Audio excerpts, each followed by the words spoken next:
लो जी, 144 साल की test cricket की हिस्ट्री में finally we have a winner of the WTC final. मैं हूं राहुल मार्केट, मेरे साथ है शिखर वाशने। हम दोनों चेहरे से बहुत खुश लग रहे हैं, पर हम असल में खुश हैं नहीं, क्योंकि हमारी टीम जिन्हें हम बचपन से सपोर्ट करते आ रहे हैं, वो मतलब फाइनल में पहुंच के हार गई। मतलब एक स्टेप दूर थी और हार गई। बट देखो जी, खेल में हार जीत लगी रहती है। हम दोनों की जो सेकंड फेवरेट टीम थी वो न्यूजीलैंड थी और वही जीती है। इस वजह से हम खुश हैं। क्यों शिखर भाई?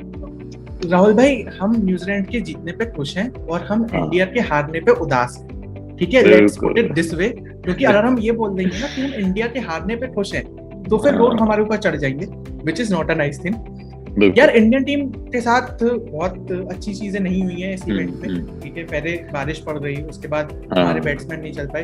तो आज मुझे लगता है हम उस बारे में बात करते हैं कि कौन सी ऐसी 5 चीजें थी जो अगर ना होती या फिर हो जाती तो इंडियन टीम ये ट्रॉफी जीत सकती थी। तो लेट्स ठीक टॉक है, अबाउट ठीक दैट। है।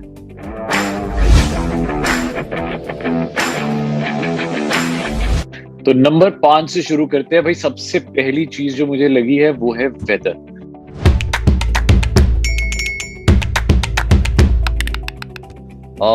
तो अगर अगर ये टेस्ट जो है दुबई में खेला जाता, तो मैं कहता हूँ कि ओ, न्यूजीलैंड तो जीत ही नहीं आ सकती। जाओ तुम, आ मैं जाओ कहता तुम हूँ फिर, हाँ छह जीत के दिन दिखाओ। 6 दिन हाँ। बड़ी दूर की बात है। ये टेस्ट ना 2.5 दिन में खत्म हो जाना था। तो ये पक्का था, क्योंकि इंडियन हाँ। कंडीशंस थी वैसी।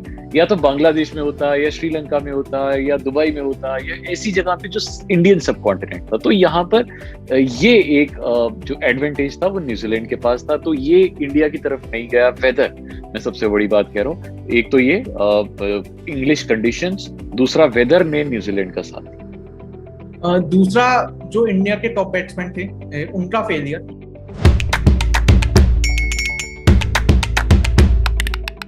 चाहे फर्स्ट हम्म, इनिंग्स हो चाहे सेकंड इनिंग्स हो, वी बिल्कुल। Were too much dependent on Rohit Sharma, Cheteshwar Pujara, Virat Kohli, Ajinkya Rahane. None of them perform. ठीक है। हम्म, तो और मतलब गिल और Rishabh Pant are very new in their career. तो अभी हम्म। हमारी उनसे उतनी एक्सपेक्टेशंस भी नहीं थी। बट जो हमारे टॉप ऑर्डर बैट्समैन थे, जिन पे हम सबसे ज्यादा रिलाई करते हैं, वो ही परफॉर्म नहीं कर पाए, ना फर्स्ट इनिंग्स में ना सेकंड इनिंग्स में। तो there we let the lot. बिल्कुल। चलिए आते हैं पॉइंट नंबर 3 पे। ये मुझे लगता है यहाँ पर भी इंडिया ने हल्का सा चूक कर दी। वो थी आई थिंक टीम सिलेक्शन।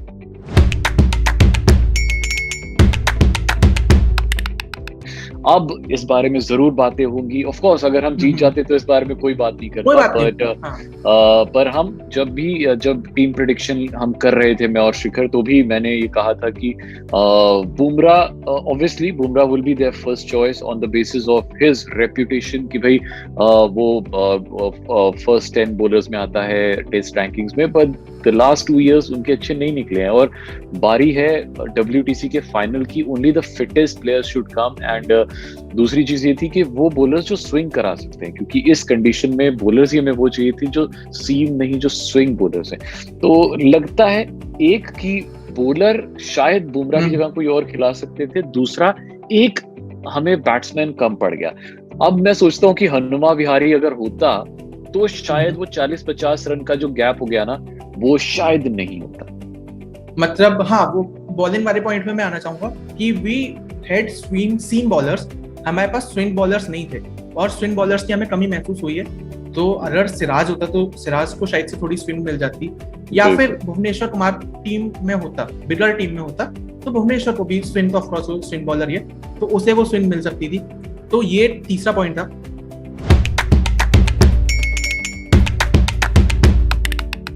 चौथा पॉइंट, अब मैं थोड़ा मैच स्पेसिफिक जाता हूँ। जो एंड के फर्स्ट इनिंग्स में जो उनके टैलेंटर्स ने आके रन मारे हैं, चाहे वो जेमिसन बिल्कुल। हो चाहे वो टिम साउदी हो, जो एक्स्ट्रा 40-45 रन 87, पड़े हैं ना। लास्ट की 4 विकेट्स ने 87 रन मारे, और हाँ, हमारी लास्ट की। 4 विकेट्स ने 12 रन मारे। मतलब सोचो हाँ, ना, सारा डिफरेंस तो यहीं वो से हो गया। सारा डिफरेंस वहीं से आ गया। वो साइकोलॉजिकल डिफरेंस भी था, वो रनों का डिफरेंस भी था, और वो एक मोरल जो टीम का डाउन हो जाता है कि यार उनके टैलेंडर आके मार जा रहे हैं, हमारे बैट्समैन नहीं मार पा रहे, एक ये वो डिफरेंस भी था। तो उनके टैलेंडर्स ने जो परफॉर्म किया है बैटिंग में, मतलब Indian team needs to work on their batting, जो लोअर ऑर्डर की बैटिंग है, क्योंकि हर बार आप देखो कि शमी ही है जो थोड़ा बहुत बैटिंग कर देता है, वो भी पड़ी तो पड़ी, नहीं पड़ी तो नहीं पड़ी, वैसा गेम है उसका भी। बट बाकी जो बैट्समैन है, चाहे ईशांत शर्मा हो चाहे बुमराह हो, वो फिर बहुत जल्दी आउट हो जाते हैं। तो ऑफ कोर्स 4 पॉइंट। और ये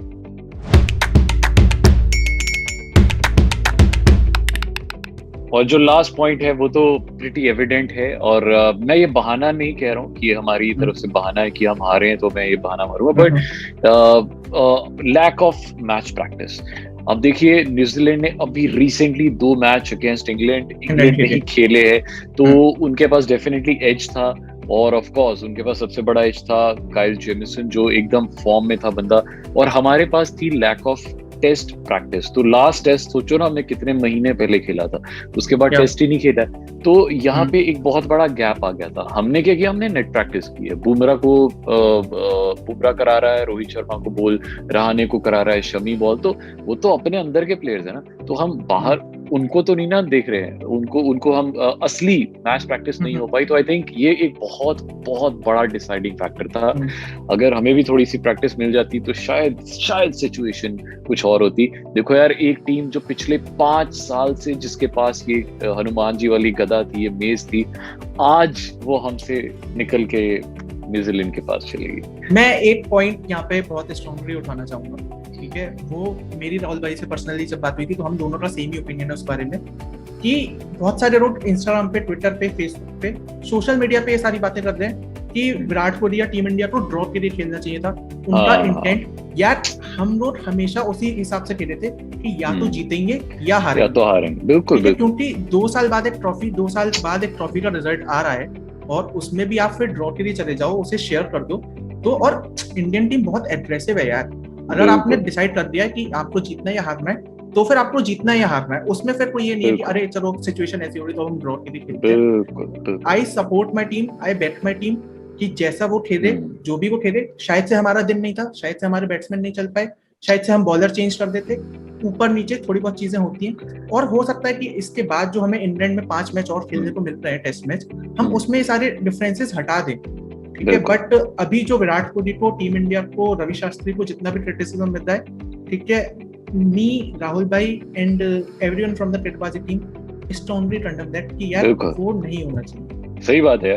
तो हम यही थोड़ी देर पहले बात कर रहे थे हमारे क्लब हाउस के रूम में भी कि देखो, we totally back our captains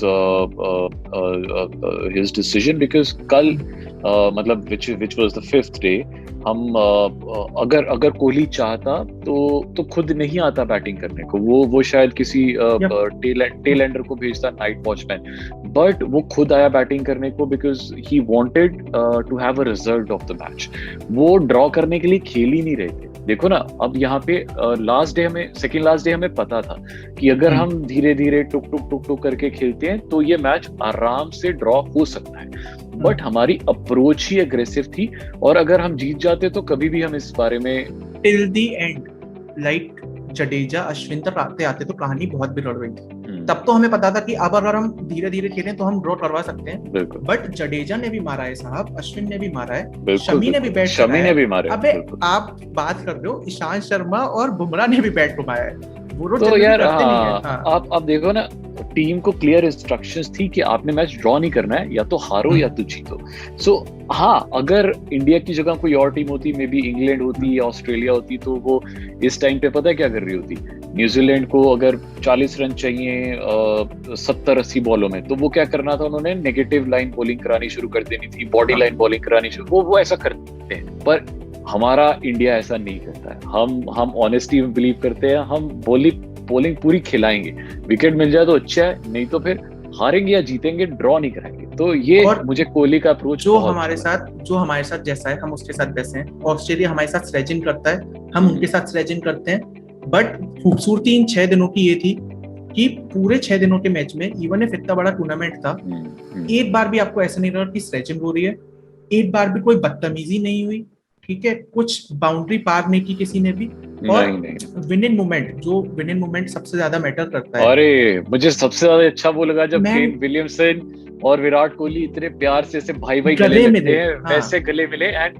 cane Williamson was like about to cry on his shoulders, इतने प्यार से, although they are very good friends because दोनों आपस में, दोनों का केमिस्ट्री बहुत अच्छी है, सो दोनों ने बहुत आराम से इतने अच्छे से गले मिले। And I was seeing Ross Taylor, जब मैच के बाद प्रेजेंटेशन हो रही थी, रॉस टेलर की आंखें एकदम लाल, हाँ वो रोने वाला हो गया हुआ था। So I think they deserved it. आज तक एक भी आईसीसी टूर्नामेंट वो नहीं जीते हैं। सो और 2019 में इतनी अनफॉर्चुनेट हार थी उनकी, अगर वो ओवरथ्रो नहीं होती तो न्यूजीलैंड ने जीत जाना था।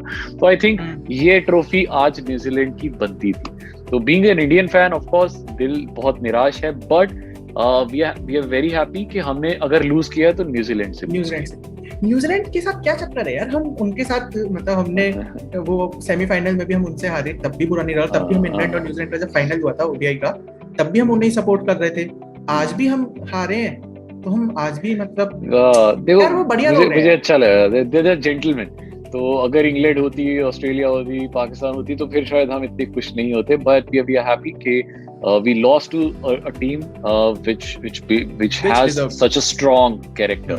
तो आई थिंक अच्छा है, पर अगले 2 साल बाद जब ये WTC का फाइनल होगा, जो अच्छे नियमों के साथ होगा, अच्छे ग्राउंड पे होगा, मोस्ट प्रोबेबली अब लंदन में नहीं होगा, इंग्लैंड में नहीं होगा, में होगा, तो इंग्लैंड में तो बिल्कुल नहीं होगा, तो हम जरूर जीतेंगे इंशाल्लाह, पक्का।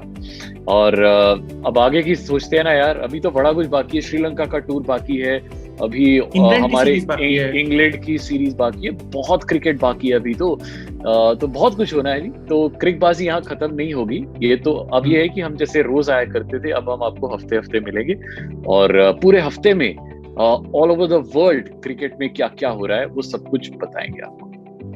क्रिकेट के जितने मीम्स, क्रिकेट के जितने ट्रेंड्स, ट्वीट्स, लोगों के क्या ओपिनियन है, मैच में किसने क्या बोला, प्रेजेंटेशन में किसने क्या बोला, मेरा राहुल भाई का क्या मानना है, ताकि आप लोगों का क्या मानना है, हम वो सारी बातें करेंगे, ठीक है। तो हमारा ये सफर ऐसे ही चलता रहेगा आपके साथ। ये 5 दिन 6 दिन बहुत अच्छे रहे, WTC बहुत अच्छा रहा, इंडियन टीम जीत जाती तो ऑफकोर्स खुशी कुछ और ही होती, बट क्रिकेटबाजी यूं ही चलती रहेगी। आप लोग हर हफ्ते हमसे जुड़े रहो, और जब भी मैचेस होंगे तब हम आपके सामने होंगे ऐसी क्रिकेटबाजी करते हुए। अभी के लिए शपथ है, टाटा बाय बाय। राहुल भाई का इंस्टाग्राम यूजर नेम @RahulMarkin1, मेरा Instagram user name @Shikhar_BAR, HT SmartCast का यूजर नेम @HT SmartCast। इन सारे हैंडल्स को फॉलो कर दो, मुझे और राहुल भाई को कोई भी मैसेज भेजना है भेज दो हमें। तब तक के लिए बाय बाय, और मिलते हैं जी आप।